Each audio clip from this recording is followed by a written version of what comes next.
काल आमच्या कणकवलीमध्ये नसबंदी झालेल्या भटक्या कुत्र्यांची एक सभा एकत्र आलेली. मी यावर प्रशासनाला वारंवार पत्र लिहिलेले आहे. त्या भटक्या कुत्र्यांचा त्रास पण नसबंदी झालेला आहे हे सिंधुदुर्गच्या जनतेला वाढत चाललेलं आहे. पण त्यावर जिल्हा प्रशासनाने खरंच लक्ष घालावं अशी विनंती मी वारंवार जिल्हाधिकारी आणि जिल्हा प्रशासनाला केलेली आहे. आणि ती न केल्यामुळे काल सिंधुदुर्गकरांना आणि माझ्या कणकवली विधानसभाच्या मतदारांना आणि जनतेला रविवारच्या दिवशी नाहक त्रास झाला.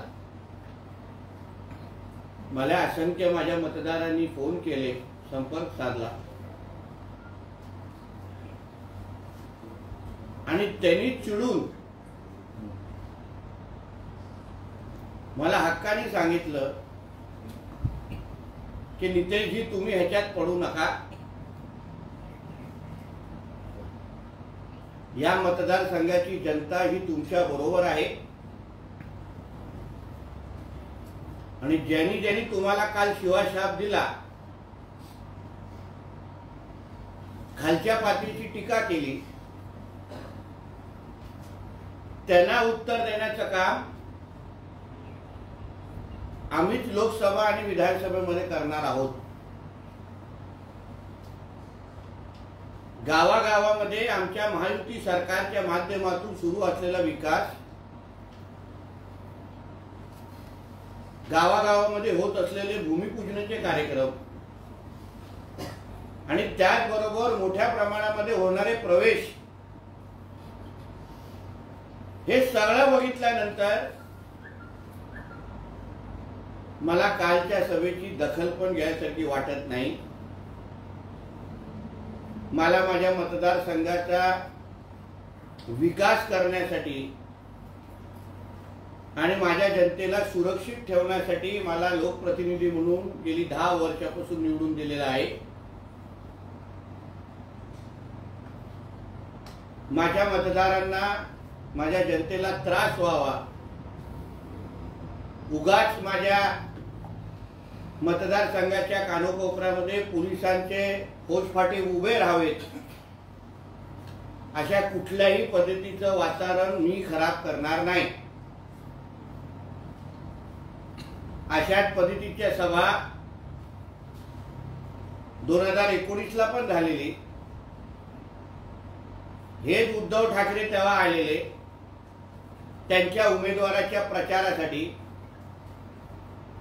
दुसऱ्यांना गद्दार बोलवतात, पण उद्धव ठाकरे हा किती मोठा गद्दार आहे हे या कणकवली मतदारसंघाच्या निमित्ताने महाराष्ट्राच्या जनतेने पाहिलं होतं. राज्यामध्ये युती, पण इथे भारतीय जनता पक्षाबरोबर गद्दारी. आणि तेव्हाही कणकवलीमध्ये सभा घेतलेली, जाहीर सभा काय घेतलेली, तरीही मी 2014 पेक्षाही मोठ्या मताधिक्याने मी निवडून आलेलो आहे. गेल्या 2 वर्षामध्ये आमचे महायुती सरकार आल्यानंतर ग्रामपंचायतीच्या निवडणुका झाल्या. त्याही निवडणुकीमध्ये माझ्या ह्या मतदारसंघामध्ये 80% सरपंच हे भारतीय जनता पक्षाचे विचाराचे निवडून आलेले आहेत. अपेक्षा एवढीच होती की उद्धव ठाकरेंनी, या सिंधुदुर्ग जिल्ह्याच्या जनतेने 2014 आणि 19 मध्ये मोदी साहेबांच्या आशीर्वादाने का होऊ नये, पण त्यांच्या खासदार निवडून दिला. आणि या गेल्या 10 वर्षामध्ये त्यांच्या खासदारांनी, विनायक राऊत ज्याला म्हणतात, त्यांच्या खासदारांनी गेली 10 वर्ष त्यांच्या मतदारांसाठी नेमकं काय केलं ह्याचा हिशोब त्यांनी काल जिल्ह्यामध्ये द्यायला पाहिजे होता. जसं होऊन द्या चर्चाच्या निमित्ताने मी आत्मविश्वास दाखवून मी केलेले कामाचे बॅनर माझ्या मतदारसंघामध्ये लावले आणि सांगितलं की ही सगळी कामं तुमचा आमदार म्हणून आणि तुमचं महायुतीचं सरकार म्हणून आम्ही तुमच्यासाठी केलेले आहेत. मग ही कालची सभा ही विनायक राऊताच्या की निरोपाच्या सभा होत्या काल तिन्ही. कारण का 1 महिन्यानंतर 1.5 महिन्यात जेव्हा पण लोकसभा निवडणूक होईल ही विनायक राऊतची शेवटची निवडणूक आहे. आम्हाला कोणाची वैयक्तिक टीका करायची नाही. मी आता भारतीय जनता पक्षाचा कार्यकर्ता आहे, पण माझ्यावर संघाचे विचार आणि संस्कार हे मोठ्या प्रमाणामध्ये आता आलेले आहेत. मी मोठ्या प्रमाणामध्ये संघाच्या विचारासंदर्भात पुस्तक वाचणार आहे. मग मी कोणाचीही वैयक्तिक टीका करणार नाही, मला त्याच्यामध्ये पडायचं नाही. मी माझ्या कामाने मी माझ्या जनतेची सेवा करण्यासाठी इथला लोकप्रतिनिधी आहे. उद्धव ठाकरेच्या शिव्यांना उत्तर देण्यासाठी मला लोकप्रतिनिधी म्हणून निवडलेलं नाही. तुम्हाला नितेश राणे इथे नको असेल तर तुम्ही पर्याय म्हणून तिथे उभा करा. जनतेची जेवढी मी सेवा करतो 24 तास उपलब्ध असतो तसा एक लोकप्रतिनिधी म्हणून स्पर्धेमध्ये उतरा. एका बाजूला बोलायचं राणे संपले, आम्ही दादागिरी संपवली, काय ते झुंडशाही संपवली, काय काय काय काय बोलला. तर मग तुम्हाला बांध्यापासून ते खारेपाट्यांपर्यंत राणे साहेबांचं आणि राणे कुटुंबाचं नाव घेतल्याशिवाय तुमच्या साध्या कॉर्नर सभा होत नाहीत. आमचा उल्लेख केल्याशिवाय तुमचा सिंधुदुर्गाचा दौरा होत नाही. आमच्या उल्लेख केल्याशिवाय तुमच्या सभेला गर्दी होत नाही, टाळ्या पडत नाही. म्हणजे सिंधुदुर्गाच्या डीएनए मध्ये राणे किती बिंबवले आहेत ते किती सिंधुदुर्गाच्या डीएनए मध्ये राणे साहेब आणि आता भारतीय जनता पक्ष किती खोलपर्यंत रुजलेला आहे ह्याचं उत्तम उदाहरण कालचा हा दौरा आहे.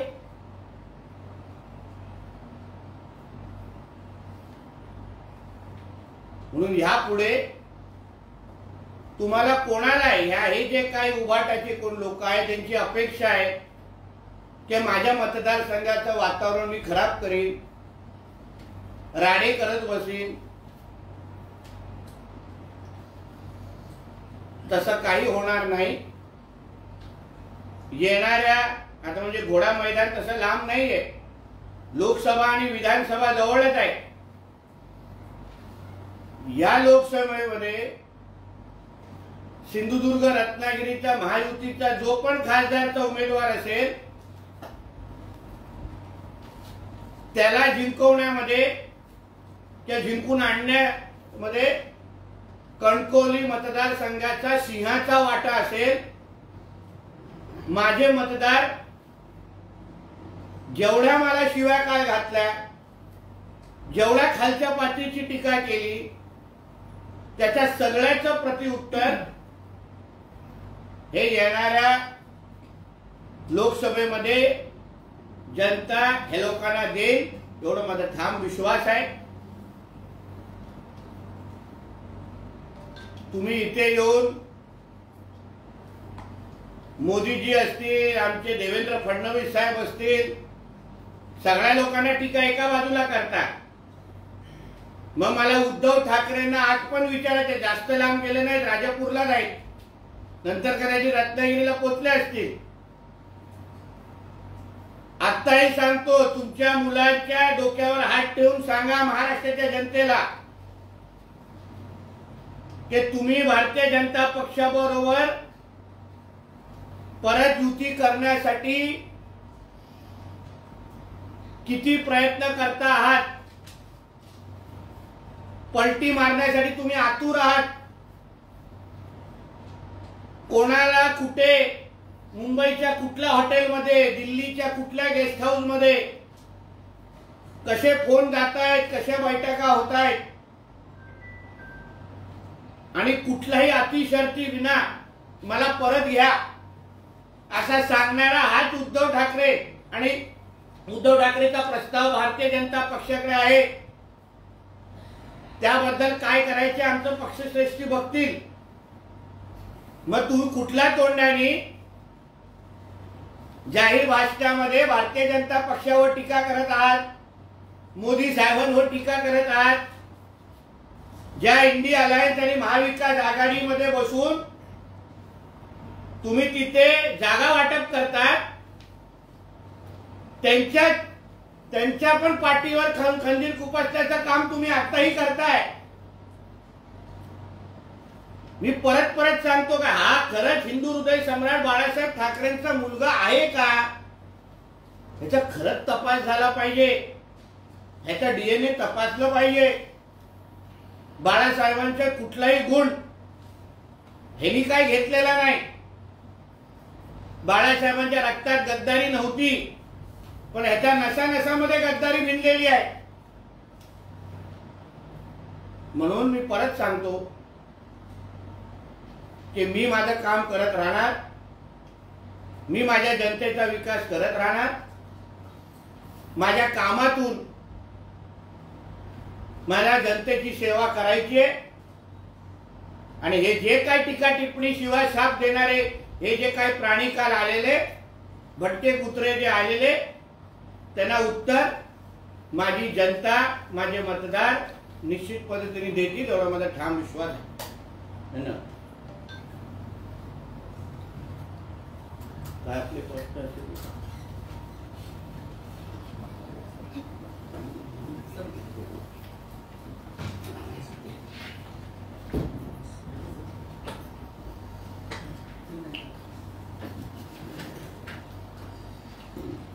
उद्धव ठाकरेंनी काल टीका करताना असं म्हटलं की अब की बार भाजप तडीपार. अहो, ज्याच्याकडे स्वतःचा पक्ष नाही, मशाल चिन्ह ही लोकसभा आणि विधानसभेपर्यंत भेटेल की नाही हा प्रश्नचिन्ह आहे. ज्या भाजपनी सतत दोन्ही 14 आणि 19 मध्ये 300, 250 आणि 350 पेक्षा जास्त खासदार निवडून आले, त्याला तडीपार करण्याची लायकी तरी ह्या उद्धव ठाकरेची आहे का? स्वतःच्या कुटुंबाला घेऊन हा आता देशाच्या बाहेर तडपार होणार आहे. थोडा त्या दिशा साल्यांच्या केसचा निकाल लागून दे, मग कळेल महिलांवर अशा पद्धतीचा अत्याचार केल्यानंतर काय अवस्था होते आणि मग कसं तडीपार व्हायला लागतं ना, हे येणारा काळ दिसेल. त्यांनी ते दिल्लीचे तप काबीज करू असं काल बोलले. ठीक आहे, आता स्टेजवर बसून, रविवारचा दिवस होता काल ना, स्टेजवर खूप लोकांनी मी ऐकलेलं 90च्या स्वाद घेतलेला, थोडं बोलता बोलता ह्याच्याकडे गेला असेल, थोडं बोलतात असं. साहेब, माजी आमदार भास्कर जाधव यांनी माजी आमदार झाले, माजी मंत्री भास्कर जाधव यांनी सुद्धा तुमच्यावर किंवा राणेसाहेबांवर टीका केली. आणि एकूणच या संपूर्ण टीकेचा दोन्ही बाजूने जर बघितलं तर याच्यापूर्वीपासून खालावत आलेला आहे. तर नेमकं भास्कर जाधव यांनी पातळी सोडून केलेल्या टीकेला आपल्याकडून काय नेमकं उत्तर असेल? उत्तर देऊ.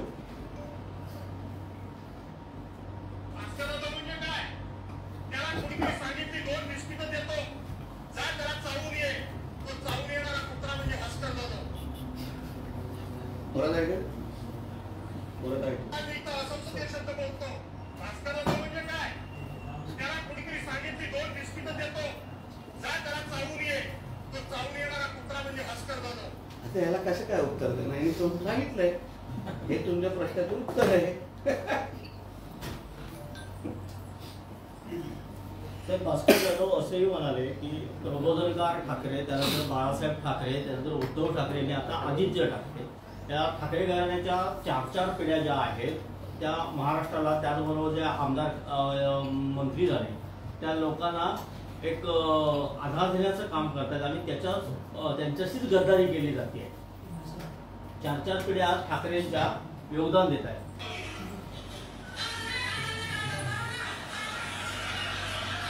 तेव्हा एका पिढीबद्दल भास्कर जाधव बोलत आहे.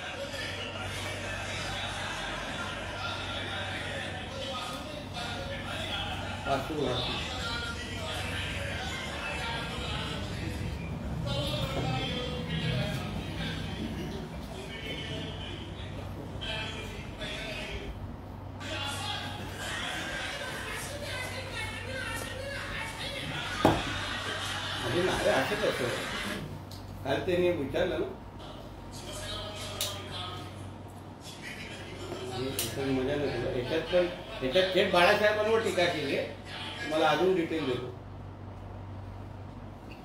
उद्धव ठाकरेंच्या वक्तव्याला फार काही किंमत देण्याची मला आवश्यकता वाटत नव्हती, परंतु काल त्यांनी पवार साहेबांबद्दल, अजितदादांबद्दल अत्यंत खालच्या शब्दामध्ये टीका केली. म्हणजे ही टीका वास्तविक पवार साहेबांचं वय, त्यांचं संसदीय कार्यप्रणालीबद्दल काम, त्याचबरोबर त्यांनी दिलेलं देशाच्या आणि राज्याच्या, म्हणून अशा माणसाबद्दल आपण का तोंड खराब करावं? कळलं का तुम्हाला? ही लोक बाजारपेठेत, तुझ्या कोंड्याच्या बाजारपेठेत भेटतात.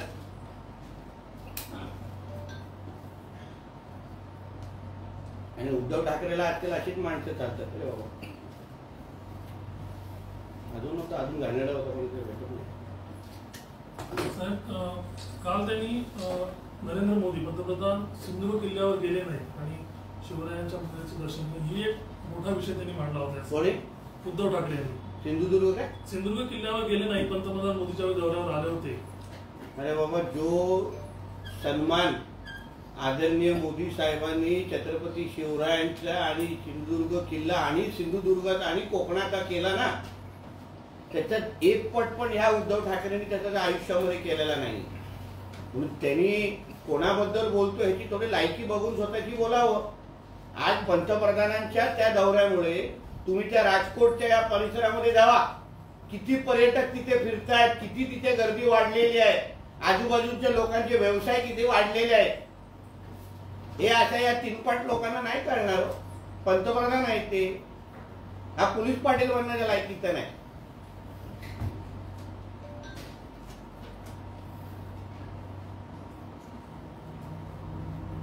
गणपत गायकवाडांच्या मुख्यमंत्र्यांच्या आरोपानंतर शिंदेगड आक्रमक झाला आहे.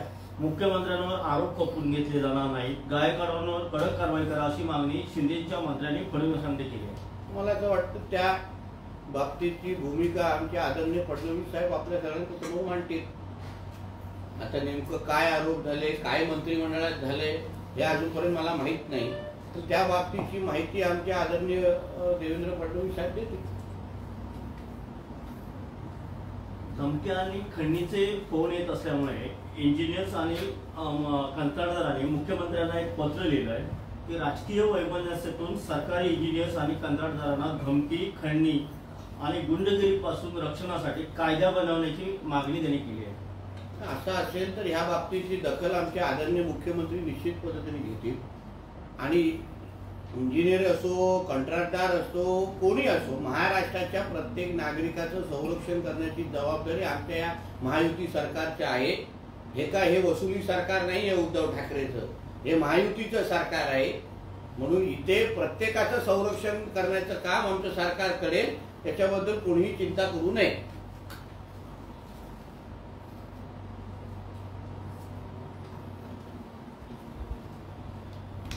आजच्या साहेब सभेमध्ये एकूणच जर बघितलं असेल तर राणे कुटुंबीय हे टार्गेट केलं गेलं होतं आणि त्या पार्श्वभूमीवर जर बघितलं तर राणे कुटुंबियांवर सगळ्याच शिवसेने ठाकरे गटाच्या नेत्यांकडून वक्त्यांकडून आरोप केले गेले.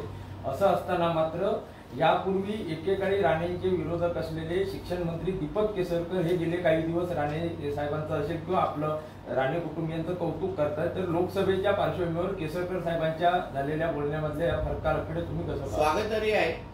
आणि काल जे स्टेजवर होते तेही भविष्यामध्ये त्यांचंही चॅनल बदलेल एवढा माझा विश्वास आहे.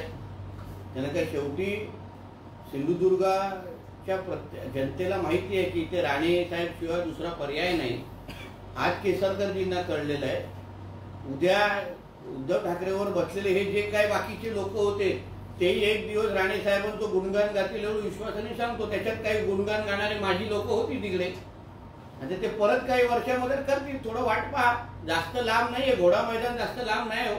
खूप फरक तुम्हाला दिसतील. कारण का स्टेजवर ते बसलेले अर्धे लोक आमच्याकडे प्रवेश करण्यासाठी फार आतुर आहेत. त्यांच्या फक्त तारखा ठरायच्या आहेत. मग टप्प्याटप्प्याने पहा कोणाकोणाचे प्रवेश होतात. मग कणकवली विधानसभा मतदारसंघामध्ये तुम्ही भाजपकडून उमेदवार पण विरोधकांकडून अजून उमेदवारही डिक्लेअर केला जातो. कुठे कुठे कणकवली विधानसभा मतदारसंघामध्ये तुम्ही भाजपकडून उमेदवार आहात तर विरोधांकडून अजून उमेदवारही घोषित केला जात नाही. याचं कारण असं आहे की जसं मी तुम्हाला सुरुवातीलाच बोललो की इकडल्या जनतेचा जो माझ्यावर असलेला प्रेम आणि विश्वास एक अटूट नातं आहे. आणि म्हणून माझ्यावर काल झालेली टीका ही जनतेलाच सहन झाली नाही. मला कालपासून किमान 50-100 फोन आले की नितेशजी तुम्ही बिलकुल ह्याच्यात पडू नका. तुमचं काम अतिशय व्यवस्थित चाललंय. यांना काय उत्तर द्यायचंय ना येणाऱ्या निवडणुकांमध्ये आम्ही देतो. आम्ही ग्रामपंचायतीमध्ये पण उत्तर दिलं. आता लोकसभा आणि विधानसभेमध्ये देऊन टाकू. आणि हे जे काय अटूट नातं आहे याचमुळे हे लोकांना आता कोण माझ्यासमोर उभं राहणार. शेवटी मी काय कोणालाच कमी लेखत नाही. लक्षात घ्या. जो उभा राहील मी त्याचा सन्मान करेन आणि चांगला स्पर्धक म्हणून त्याच्यावर लढेन. पण शेवटी माझ्यावर असलेल्या जनतेच्या विश्वासामुळे समोरच्या लोकांना ताकद येत नसेल.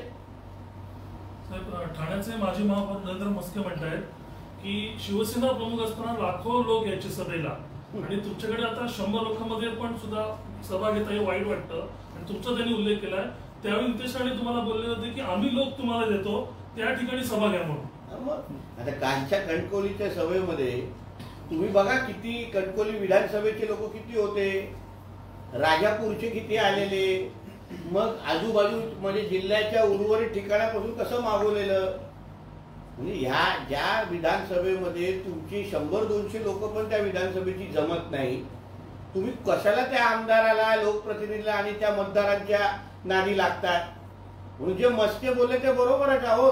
आमच्या हिंदू हृदय सम्राट बाळासाहेब ठाकरेंची लाखोची सभा झालेल्या आहेत. कोकण हा शिवसेनेचा कणा आहे असं आदरणीय बाळासाहेब म्हणायचे. राणे साहेबांनी कोकणामध्ये शिवसेना वाढवली. मग तळ कोकण असेल उर्वरित कोकणामध्ये आमचे एकनाथ शिंदे साहेब होते, गोगावले होते. सगळ्या लोकांनी एकत्र मिळून शिवसेना वाढवली. आणि आता बघा कॉर्नर सभा घेत फिरतायत म्हणून बायकोला घेऊन फिरायला लागतंय. हे चुकून चप्पल आली तर तिला लागता कामा नाही अशी अवस्था आहे. काल ऐकलं वैभव नाईकांच्या घरी राहिले. मला वाटतं विचारायला गेले असतील की तुझ्याकडे एवढी संपत्ती आली कशी आणि आलेली संपत्ती मातोश्रीवर का दिली नाही.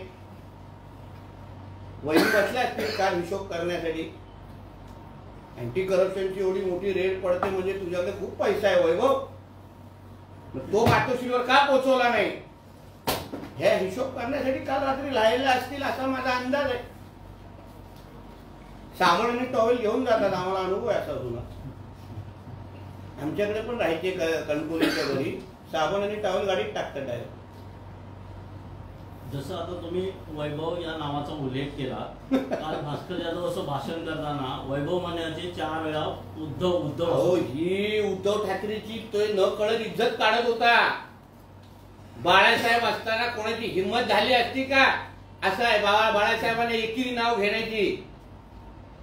म्हणजे उद्धव ठाकरेला हे माहित नाही. तो भास्कर जाधव त्याची इज्जत काढत होता आणि बोलतोय नसामध्ये उद्धव भिनला. अरे बाबा तुझी इज्जत काढली त्यांनी. कार्यकर्त्याला एवढी हिंमत होता कामा नये आपल्या पक्षप्रमुखाचं एकेरी नाव घेण्याचं. आमचं चुकून पण आमच्या नेतृत्वाचं नाव असं निघत नाही. आणि हेच तो उद्धव ठाकरेला कळलं नाही. अहो हाच भास्कर जाधव. मी जबाबदारी तुम्हाला सांगतो. सगळ्यांना सांगायचं आदित्य ठाकरे हा समलिंगिक आहे, गे आहे. तो मुलाशी लग्न करणार आहे. आमदारांमध्ये पेज लावायचा तो आमच्या विधानसभेच्या कॉरिडॉरमध्ये बसून की हा बघ महिलेशी लग्न करणार नाही, हा पुरुषाशीच लग्न करणार. पुरावे आहेत 2-3 आमदाराचे माझ्या बरोबर. हाच तो आता उद्धव ठाकरेचे गुणगान गातो, हाच रश्मी ठाकरेचे गुणगान गातो आणि त्याच्या मुलाला गे बोलवायचा तो. त्या पुरुषांबरोबर ह्याची लफडी आहे. म्हणजे काय भास्कर आणि हे लोकांचे म्हणून बोललं ना कुत्रा स्वतःचा भाजतो. स्वतःला अगर बोलत असेल की बिस्किट फेकून मी कोणालाही चावू शकतो तर त्या माणसाबद्दल आपण कधीच बोललं पाहिजे. आणि त्या पायाचा 2-3 आमदार यांच्या समोर पैज लावले ना त्यांना पण मी बसू शकतो पत्रकार परिषदेत. एसीबीच्या चौकशीत राजन साळवी यांच्या घरी जेव्हा चौकशी झाली त्यानंतर त्यांच्या संपत्तीची जी मोजमाप केलं त्यात बाळासाहेबांच्या खुर्चीची किंमत ठरवली गेली. आज उद्धव ठाकरेंनी असं म्हटलंय की बाळासाहेबांच्या खुर्चीची किंमत मोदींना विचारा. बाळासाहेबांच्या खुर्चीची किंमत, बाळासाहेबांच्या व्यक्तिमत्वाची किंमत आदरणीय मोदी साहेबांना चांगलं माहिती आहे. पण तुला स्वतःच्या वडिलांच्या रुद्राक्षाची किंमत माहिती होती का? जी माझ्या माहितीप्रमाणे तुम्ही कचऱ्यामध्ये टाकून दिली आहे. जे रुद्राक्ष बाळासाहेब घालायचे स्वतः ते या उद्धव ठाकरेंनी कचऱ्याच्या डब्यामध्ये टाकून दिलेले आहेत. दाखव त्यांनी हे रुद्राक्ष आहेत आज पण आमच्याकडे. म्हणून मोदीजींना बाळासाहेबांची किंमत चांगल्या पद्धतीने माहिती होती. पण तुला स्वतःच्या बापाची कधी किंमत माहिती होती का?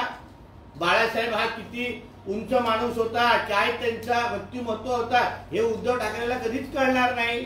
म्हणून तो बोलतो ना माझा बाप चोरला. बाळासाहेबांना लहान करणारा पैकी हा उद्धव ठाकरे आहे. त्याला नाही कळणार बाळासाहेबांची किंमत. साहेब उद्धव ठाकरेंच्या दौऱ्यामध्ये यापूर्वी ज्या कणकवलीच्या घटना यापूर्वी झालेल्या होत्या त्यामध्ये ठाकरेंच्या गाड्या अडवल्या गेल्या होत्या किंवा राडा संस्कृती म्हणून कणकवलीची यापूर्वीची ओळख होती ती गेल्या काही वर्षात पुसली गेली. मात्र कुडाळमध्ये उद्धव ठाकरेंच्या गाड्यांचा ताफा अडवला गेला. काय सांगाल नेमकी जिल्ह्यात अशी अडवणूक केली भाजपच्या कार्यकर्त्यांकडून? बघा आमच्या सगळ्यांचा प्रयत्न असतो. तर आता आमच्या जिल्ह्यामध्ये मोठ्या प्रमाणामध्ये गाव चलो अभियानाचे कार्यक्रम सुरू आहेत. गावागावामध्ये आमचे कार्यकर्ते जाऊन मोदी साहेबांच्या कामाची माहिती देण्याचे कार्यक्रम मोठ्या प्रमाणात सुरू आहेत. पण शेवटी अगर तुम्ही राणे साहेबांना भारतीय जनता पक्षाच्या आमच्या नेतृत्वाला अगर तुम्ही खालच्या पातळीची टीका करणार असाल तर सगळ्याच कार्यकर्त्यांना कंट्रोल करणं हे आमच्या हातात नसतं. काही लोक त्या पद्धतीने रिॲक्ट होतात. पण मी तर माझ्या मतदारसंघाच्या कार्यकर्त्यांना सांगून टाकलेलं काही दखल घ्यायची नाही, गरज नाही. आपल्याला विकास हाच आपला प्रमुख मुद्दा आहे आणि ह्यावर आपल्याला जनतेची सेवा करायची. जनतेला या सगळी गोष्टी बिलकुल आवडत नाही. अंबादास दानवे विरोधी पक्ष नेते येत आहे 9 फेब्रुवारीला. कुठे येत आहे? सिंधुदुर्ग. म्हणजे जास्त फ्लडलाईट लावायला जनता दरबाराचं आयोजन करण्यात आलंय. जनता दरबार घ्यावं त्यांनी, हरकत नाही. मग त्यांच्या खासदारांनी काय दिवे लावले तिकडे हे त्यांना कळेल आणि ते दिसायला पाहिजे म्हणून आम्ही पण जास्त दिवे लावू. साहेब कणकवली मतदारसंघाच्या आमदार आता नितेश राणेंचा प्रश्न असतं महाराष्ट्रात पसरत आहे. त्यामुळेच कुठंतरी शिवसेनेकडनं झळपळाट होते अशा पद्धतीची चर्चा सुद्धा मतदारसंघात आहे. त्यावर तुम्ही काय सांगा? नक्कीच. कारण काय लक्षात घ्या माझ्या मतदारसंघामध्ये जेव्हा जेव्हा निवडणुका झाल्या आहेत तेव्हा उबाटाला इथे शिरकाव पण करायला भेटत नाही. मोठ्या प्रमाणामध्ये माझ्या इथे पक्षप्रवेश सुरू आहे. आताही ह्या दौऱ्यामध्ये पण असंख्य सरपंच जे उबाटाचे आहेत ते लाईन धरून आहेत. कालच्या सभेमध्ये जे काही उबाटा म्हणून तिथे समोर बसलेले ना 60% लोक येणाऱ्या काही महिन्यांमध्ये प्रवेश करणार आहे जे समोर उद्धव ठाकरेंचं भाषण ऐकत होते स्टेजवर आणि खालती. म्हणून ह्या मतदारसंघामध्ये आम्ही गावागावापर्यंत विकास पोहोचवलेला आहे. आम्ही मतदारांच्या हृदय जिंकलेला आहे, विश्वास जिंकलेला आहे जे तुमचा खासदार आणि तुमचे लोकप्रतिनिधी नाही जिंकू शकले. आणि म्हणूनच नितेश राणेला रोखू शकत नाही, भारतीय जनता पक्षाला रोखू शकत नाही म्हणून शिवाय घाला. माझं म्हणणं आहे की चला नितेश राणे आमदार म्हणून मी माझा हिशोब किंवा माझी प्रगती पुस्तक, खरं म्हणलं तुम्ही मला विचारायला त्यांनी विनायक राऊताची प्रगती पुस्तक काय दाखवली पाहिजे होती जनतेला. ते बघा 10 वर्ष तुम्ही खासदार म्हणून विनायक राऊताला निवडून दिला, हे घ्या त्याची प्रगती पुस्तक. पण त्या प्रगती पुस्तकामध्ये अगर सगळी पानं अगर कोरी असतील तर काय दाखवणार आहे लोक जनतेला. म्हणून शिव्या द्यायच्या, खालच्या पातीची टीका करायची. प्रबोधन काय होतं त्या सभेमध्ये? जनतेला कामं काय होती, तुमच्या खासदारांनी गेली 10 वर्ष काय केलं, किती निधी आणली, किती कारखाने उभे केले, किती रोजगार दिले, ह्याचा काहीतरी हिशोब जनतेसमोर मांडला पाहिजे होतो ना पक्षप्रमुख म्हणून. काही नाही, फक्त राणेंना शिव्या घालणं, नावं ठेवणं, भारतीय जनता पक्षाच्या आमच्या नेत्यांच्या वजन आणि या सगळ्या गोष्टीवर बोलणं, एवढंच काम. म्हणून सिंधुदुर्गाची सुज्ञ जनता काल खुल्या डोळ्यांनी पाहत होती आणि ह्याचे पडसाद येणाऱ्या निवडणुकीमध्ये त्यांना भेटतील. त्याने असं म्हटलंय की कोकणात पुन्हा एकदा उबाटा सेना येईल असं त्यांनी काल पक्षप्रमुख म्हणून त्यांनी विश्वास दाखवणं याच्यामध्ये चुकीचं नाही. पण जेव्हा जेव्हा निवडणुका होतील किंवा आता ग्रामपंचायतीच्या निवडणुकीचा थोडा आढावा त्यांनी घेतला असता ना. वैभव नाईकची प्रॉपर्टी मोजण्यापेक्षा ग्रामपंचायती किती आल्या आहेत हे थोडं त्यांनी आणि त्यांच्या बायकोनी बसून मोजलं असतं ना. उबाटाची काय परिस्थिती या जिल्ह्यामध्ये कळली तरी असती. किती ग्रामपंचायती निवडून आल्या, किती ग्रामपंचायती उरल्या आहेत उबाटाकडे, किती सरपंच आहेत, या सगळ्या गोष्टी थोडा मोजमापन केल्या असताना पक्षाची थोडी स्थिती कळली असती. कालच्या सभेच्या व्यासपीठावर शिवसेनेच्या पदाधिकाऱ्यांकडून भाषण करताना काही जिल्हा प्रमुख आहेत संदेश पारकर यांच्याकडून उद्धव ठाकरेंचा भावी पंतप्रधान असा सुद्धा उल्लेख केला गेला. त्यावर आपलं काय? पाकिस्तानचे पंतप्रधान ना होणार ना ते.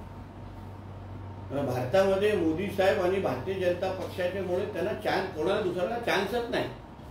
म्हणून आता इम्रान खानला अटक केलाय. आता पाकिस्तानचा भावी पंतप्रधान उद्धव ठाकरे फायनल झालाय ते.